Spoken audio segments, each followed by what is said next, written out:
नमस्कार, पंजाब केसरी.com देख रहे हैं आप और मैं हूं आपके साथ विनीत मंडराई। लोकसभा चुनाव के 5वें चरण के लिए शनिवार को प्रचार थम गया है। 20 मई को होने वाले इस चरण में 6 राज्यों और 2 केंद्र शासित प्रदेशों की 49 सीटों पर वोटिंग होनी है। इनमें हाई प्रोफाइल रायबरेली और अमेठी सीटें भी शामिल है, जहां से कांग्रेस के पूर्व अध्यक्ष राहुल गांधी और केंद्रीय मंत्री स्मृति ईरानी मैदान में है। केरल के वायनाड से चुनाव लड़ने वाले राहुल गांधी रायबरेली से भी चुनाव लड़ने जा रहे हैं।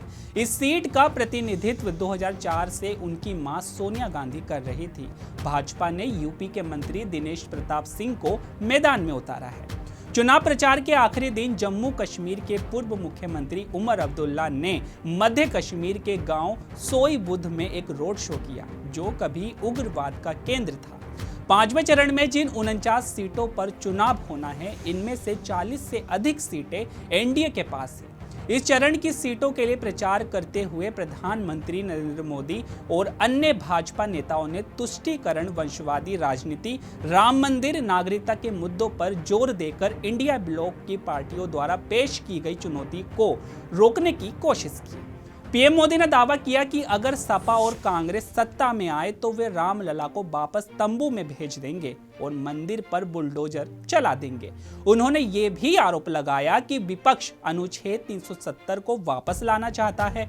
वहीं कांग्रेस और अन्य इंडिया ब्लॉक की पार्टियों ने भाजपा पर अपनी हिंदू मुस्लिम राजनीति के साथ मतदाताओं का ध्रुवीकरण करने और बेरोजगारी व महंगाई जैसे मुद्दों पर ध्यान केंद्रित नहीं करने का आरोप लगाया। वे आरक्षण और संविधान की रक्षा के मुद्दों पर भी आक्रामक रहे। 20 मई को महाराष्ट्र की 13, उत्तर प्रदेश की 14, पश्चिम बंगाल की 7, बिहार की 5, झारखंड की 3, उड़ीसा की 5 और जम्मू कश्मीर तथा लद्दाख की एक सीट पर मतदान होगा।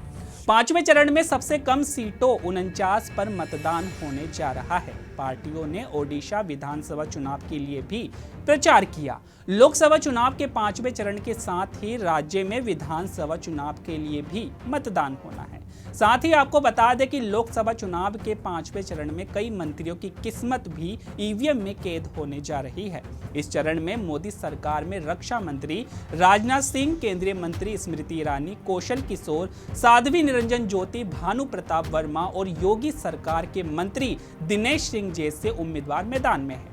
इनके अलावा पीयूष गोयल, साध्वी निरंजन ज्योति और शांतनु ठाकुर, चिराग पासवान, शिवसेना के श्रीकांत शिंदे, बीजेपी के राजीव प्रताप रूडी और आरजेडी अध्यक्ष लालू प्रसाद की बेटी रोहिणी आचार्य जैसे नाम भी इस चरण में मैदान में हैं। वहीं शुक्रवार को कांग्रेस नेता सोनिया गांधी ने एक रैली में यह कहकर भावनात्मक राग आलापने की कोशिश की कि वह अपने बेटे को रायबरेली के लोगों को सौंप रही है और राहुल आपको निराश नहीं करेंगे। सोनिया गांधी ने कहा कि मेरा सब कुछ आपका दिया हुआ है, इसलिए भाइयों और बहनों, मैं आपको अपना बेटा दे रही हूं।